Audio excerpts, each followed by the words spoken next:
Radhe Radhe, welcome to another video tutorial. Today we will discuss about the remaining pollination agents and the pollination methods which we discussed previously. We will discuss previously about the abiotic, abiotic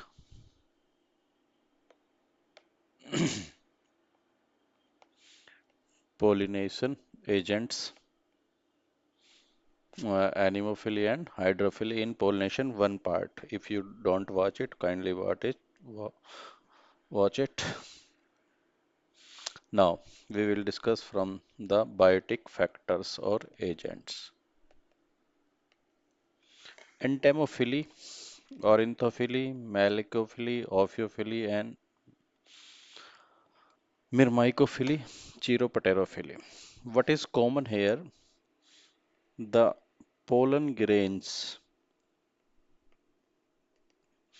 are sticky. Pollen grains जो होंगे वो कैसे होंगे? Sticky होंगे इन सभी में लगभग. Similarly जो स्टिग्मा है, स्टिग्मा भी स्टिकी होगा. तो दो करेक्टर आपको जरूर याद रखने हैं. और all this type of pollination require a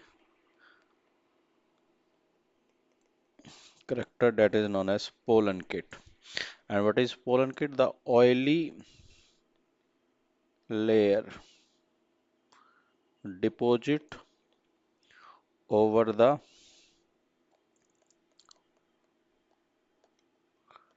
pollen grains exine. जो पोलन ग्रेन की आउटर लेयर होती है उसकी ऊपर एक स्टिकी ऑयली लेयर का जम जाना क्या कहलाता है? पोलन किट कहलाता है. तो स्टिग्मा जो है वो चिपचिपे होंगे, पोलन ग्रेन भी कैसे होंगे? चिपचिपे होंगे. तो ये बात याद रखनी है. ठीक है. और पोलन किट की यहाँ पर जरूरत होगी, पराग किट जिसको बोलेंगे, पराग किट, इसकी जरूरत यहाँ पर होगी.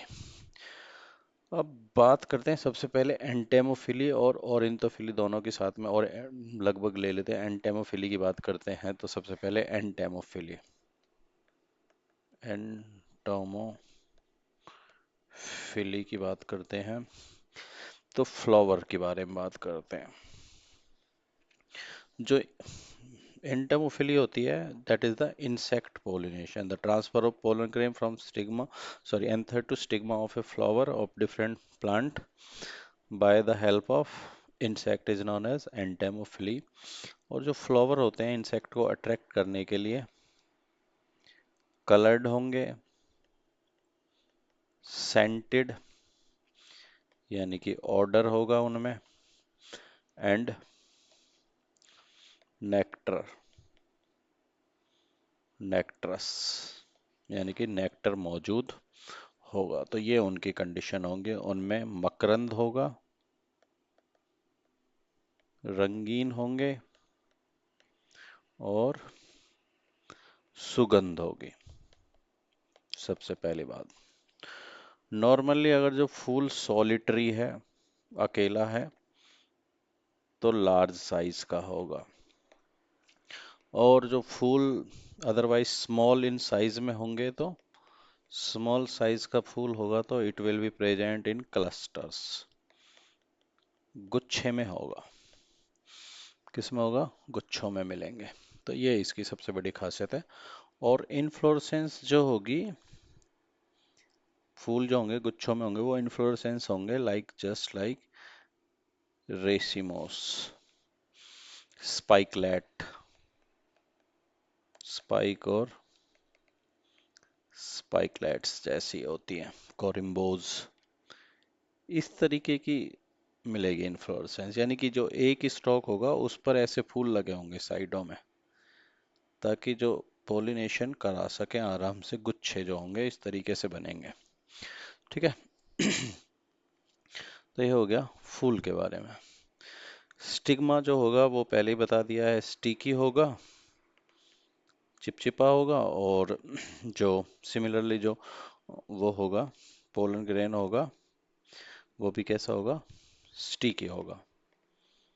और पोलन ग्रेन की एक खासियत और होगी यहाँ पर, कि जो पोलन ग्रेन होगा उसकी जो आउटर मेम्ब्रेन होगी वो थोड़ी स्पाइनी होगी, रफ मतलब वेवी टाइप की होगी, ताकि बॉडी पे आराम से चिपक सके। तो इस तरीके की कंडीशन यहाँ पर देखने को मिलेगी एंटेमोफिली में। Similarly in ornithophily, that is the bird pollination, ऑरिंथोफिली।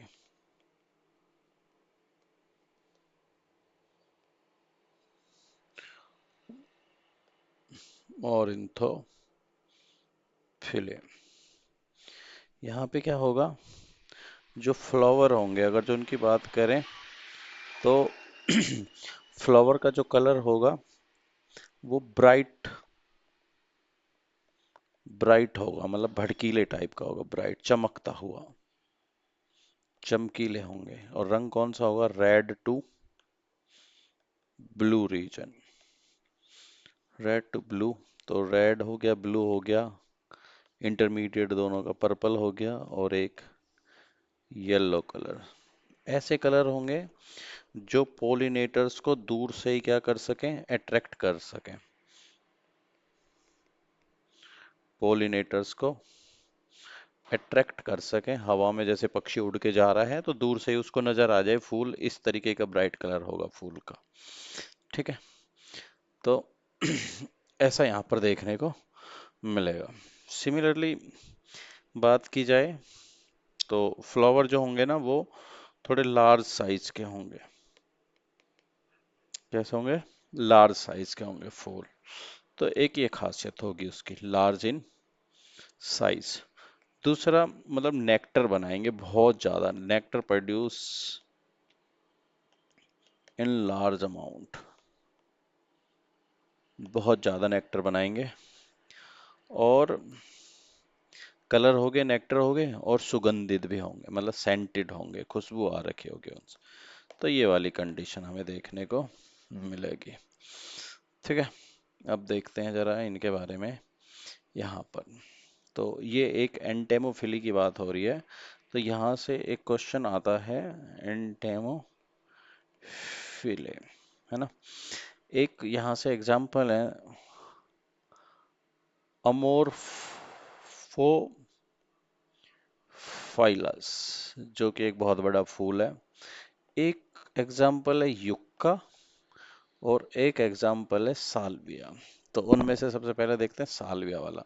जैसा कि ये आपको फूल दिखाई दे रहा है ना, इस फूल में देखो ये लिप बन रहा है, एक लोअर लिप बना हुआ है और एक अपर लिप बना हुआ है। और इस लिप के पास फूल पर एक लैंडिंग प्लेटफॉर्म होता है जिस पर आकर के इंसेक्ट विजिट करता है।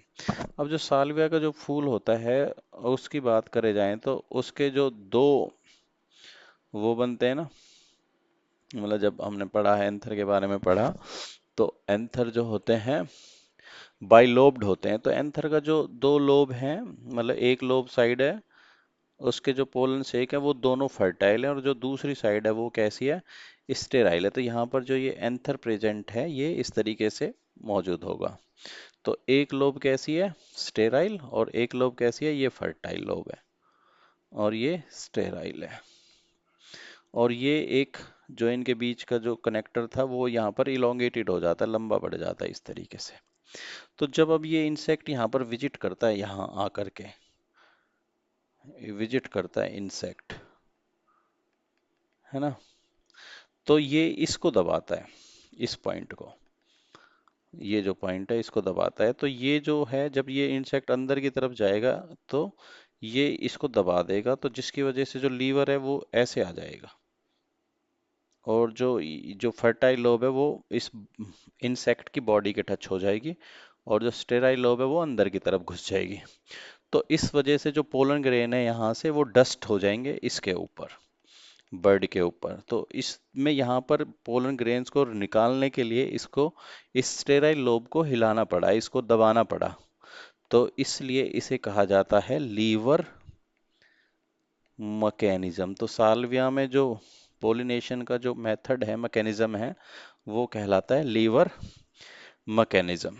तो ये यहाँ पे दिख रहा है जैसे क्लियरली, जैसे ये इंसेक्ट यहाँ से अंदर जा रहा है, तो ये इस तरीके से यहाँ इस लैंडिंग प्लेटफॉर्म पे विजिट किया, और यहाँ से इसमें से इसकी बॉडी पे पोलन ग्रेन यहाँ पर चिपक जाएंगे। और ये पोलन ग्रेन जब यहाँ चिपक जाएंगे, जैसे यहाँ पे इसी तरीके से सेम ये दिखाई दे रही है ना, जो ये लोब है, तो ऐसे यहाँ पर ये डस्टिंग हो जाएगी और ये पोलन ग्रेन्स को लेकर के उड़ जाएगा लाइक दिस। ये दिखाई दे रहा है जैसे ये रहा फर्टाइल एंथर, ये रहा स्टेराइल, विजिट किया, इसने इसको दबाया, पोलन ग्रेन्स की बॉडी पे झड़ गए, और पोलन ग्रेन्स झड़ने के बाद ये यहाँ से निकल गया। तो इस तरीके से ये काम करता है साल्विया में। अब बात करते हैं दूसरा युक्का। जो युक्का का प्लांट होता है ना, उसके अंदर एक जो पोलिनेशन होती है वो होती है एक मोथ के द्वारा। जिसके द्वारा होती है मोथ, यानी कि एक सलब इंसेक्ट है एक प्रकार का। ये इस युक्का की जो ओवरी होती है उसमें अपने अंडे दे देता है। अपने अंडे ये उसकी ओवरी यानी कि अंडाशय में अपने अंडे डाल देता है मोथ। और जब ये अंडे इसके इसी के अंदर इनक्यूबेट होते हैं और इसी के अंदर हैच होते हैं, फूट जाते हैं, और उससे क्या निकलता है, लार्वा। क्या निकलेगा उससे, लार्वा। और जब लार्वा निकलेगा तो वो इस ओवरी को काट के बाहर निकलेंगे, लेकिन उस समय तक इसके जो सीड हैं वो भी क्या हो जाएंगे, मैच्योर हो जाते हैं। तो वो भी लार्वे के साथ बाहर निकल आते हैं और उनका डिस्पर्सल भी हो जाता है। बदले में जब ये मोथ इस पर आया, तो जब ये ऐसे विजिट करता है, दो चार फूलों को अपने अंडे देने की जगह ढूंढता है, तो बदले में ये इसकी बॉडी से कुछ पोलन ग्रेन्स को अपनी बॉडी पे टच कर लेता है एंथर से, और पोलन ग्रेन्स को भी एक जगह से दूसरी जगह ले जाता है, और इस तरीके की ये हरकत करता है। तो यहाँ पर हमें मिलता है प्रोटोकोऑपरेशन। प्रोटो कोऑपरेशन मिल रहा है हमें, क्योंकि यहाँ पर जो पोलिनेशन है वो हो ही नहीं सकती युक्का में बिना इस मोथ के, और मोथ भी अपने अंडे इसके बिना नहीं दे सकता। तो दोनों के लिए यहाँ पर क्या है, दोनों का होना बहुत जरूरी है एक दूसरे के लिए, उनकी लाइफ साइकिल को पूरा करने के लिए। तो ये एक प्रोटो कोऑपरेशन है। इसी तरीके से जो अमेरोफाइलस का जो प्लांट है, जो कि बहुत बड़ा एक लॉन्गेस्ट फ्लावर माना जाता है, और लगभग 12 साल में इसमें एक बार फ्लावरिंग आती है, जो कि लगभग 6 फीट का है। इसके अंदर भी जो पोलिनेशन है वो मोथ के द्वारा पाई जाती है। ठीक है, तो ये हो गया एमोरोफाइलस। तो ये हो गई हमारी एंटेम्फिली। अब देखते हैं जरा दूसरा ऑरिंथोफिली की बात करते हैं। तो ये देखो मोड ऑफ पोलिनेशन है ना, परफॉर्म बाय बर्ड्स।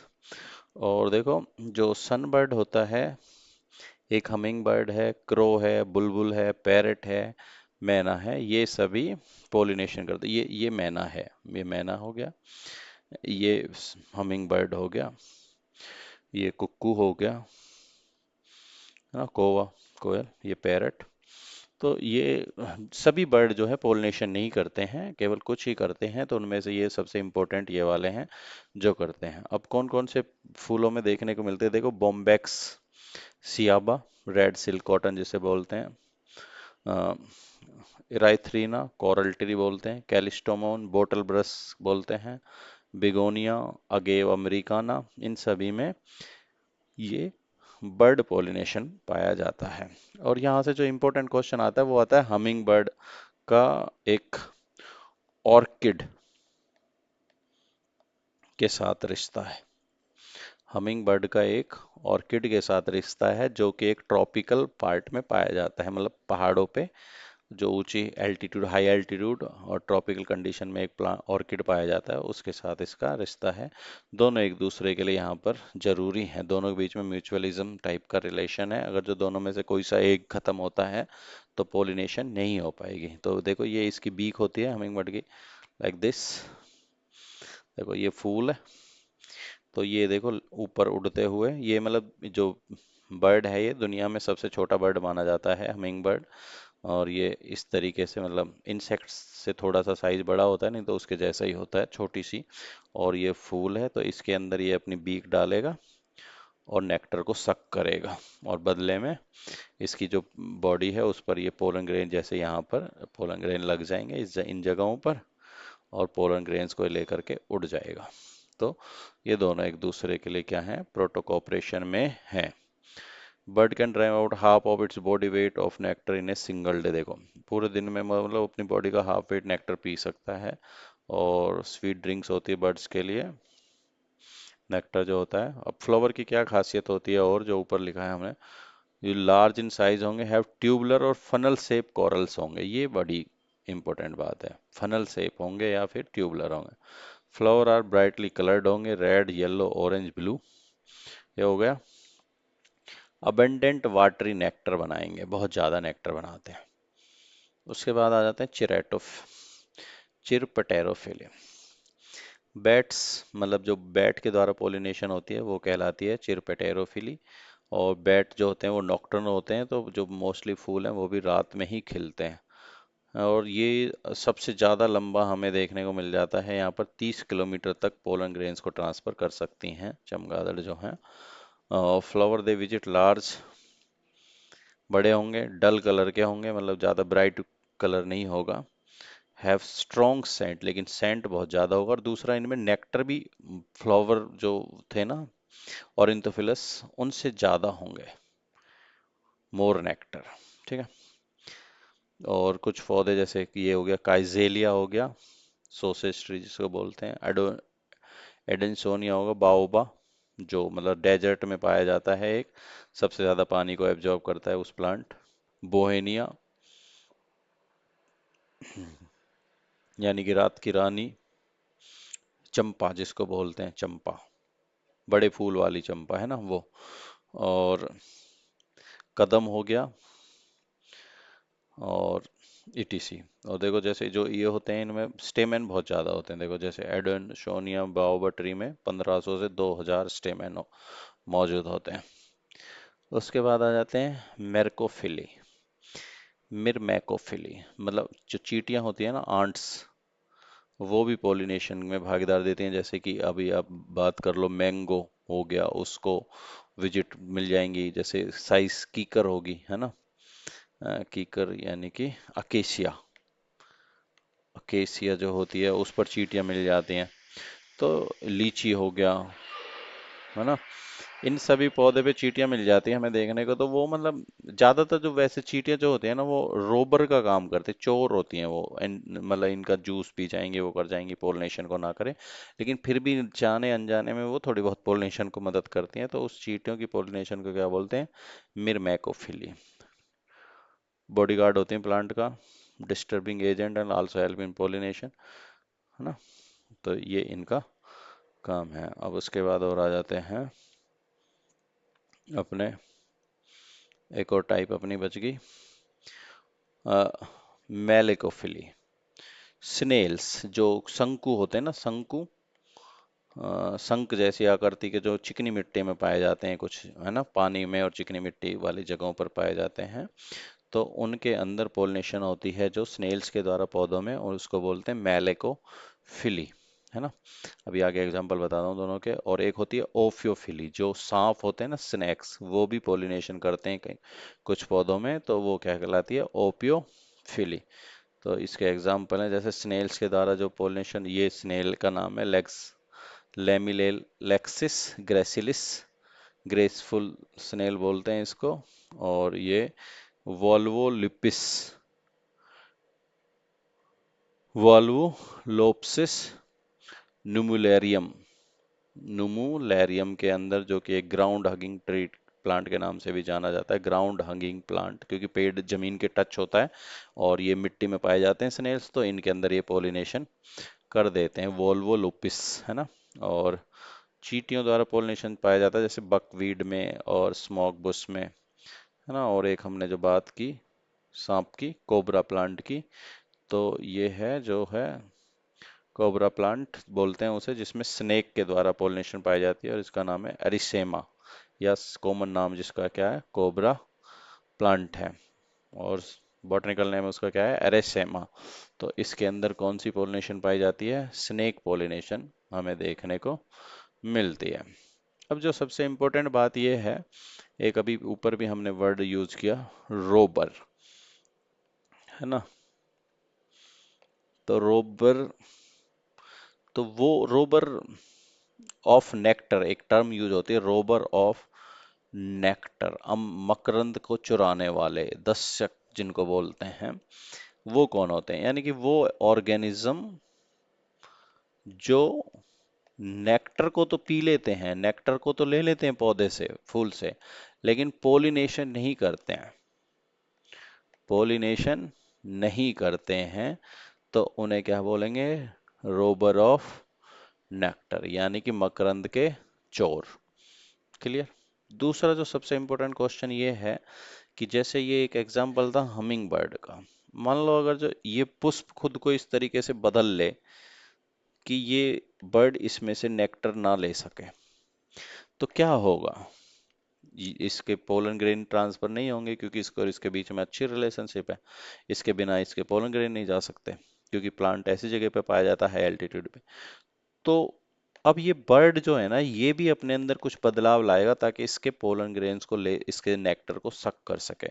तो जो सिंपल सी बात ये है कि जो प्लांट है और जो पोलिनेटर है, they both shows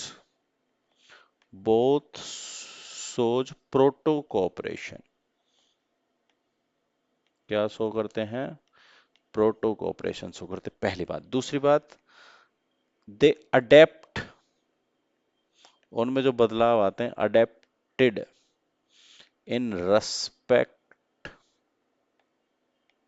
to each other, दोनों में जो बदलाव आते हैं, दोनों एक दूसरे की अडेप्टेशन के अकॉर्डिंग आते हैं, क्योंकि उसको उससे जूस लेना है और नेक्टर लेना है, और उसको उसके पोलन ग्रेन को ट्रांसफर करवाना है।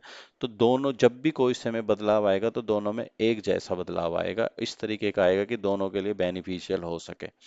तो ये एक क्रुशियल टाइम होता है इनके पास, या तो खुद को बदल लो उसके लिए, या फिर खुद को खत्म कर देंगे, लाइफ साइकिल पूरा नहीं हो पाएगा। तो दोनों में ये एक क्वेश्चन पूछ ले जाता है, does there is any change और adaptation according to plant in pollinators? और सिमिलर अपोजिट क्वेश्चन बन जाता है, does pollinator adapt according to plants? तो इसका आंसर होगा यस, कि जो प्लांट मतलब पोलिनेटर होते हैं वो प्लांट्स के अकॉर्डिंग रिक्वायरमेंट को बदल लेते हैं। जैसे एक इसका आगे एग्जाम्पल आएगा अगले चैप्टरों में, ओफायरस जो होता है ना, ये एक वास्प के द्वारा पोलिनेशन होती है, अपायरस वास्प के द्वारा एक पौधे में। तो जो पौधा है वो, मतलब ऑर्किड है वो पौधा, उस ऑर्किड पौधे में जो फीमेल फ्लावर है, वो फीमेल फ्लावर इस तरीके का, मतलब जो फ्लावर है उसकी जो पेटल्स हैं वो इस तरीके से मुड़ करके तैयार हो जाते हैं कि वो एकदम शेप ले लेता है फीमेल वास्प की, और जो मेल वास्प है वो उस फ्लावर को क्या सोचता है कि ये फीमेल है, और उसके साथ जा करके शूडो कॉपुलेशन करता है। दिखावा, मतलब शूडो झूठी प्रकार की एक कॉपुलेशन, उसके जा करके उसके साथ कॉपुलेशन करता है। जब वो कॉपुलेशन करता है तो उसके पोलन ग्रेन उसकी बॉडी पे चिपक जाते हैं, और फिर वो जब दूसरे प्लांट को जाता है और उसके साथ कॉपुलेशन करता है, तो वो उस पोलन ग्रेन्स को उस दूसरे फूल तक ट्रांसफर कर देता है। तो यहाँ पर जो फीमेल वास्प, मतलब जो फ्लावर है वो मिमिक कर रहा है फीमेल वास्प की तरह, तो डेट इज कॉपरेशन। अब बदलाव आया, ये अडेप्टेशन आई फूल में उस तरीके की। तो इस तरीके के हमें देखने को मिलती है। Thank you so much. Video पूरा देखें, तभी आप लोगों को समझ में आएगा। ऐसे एक एक दो दो मिनट देखोगे तो बिल्कुल भी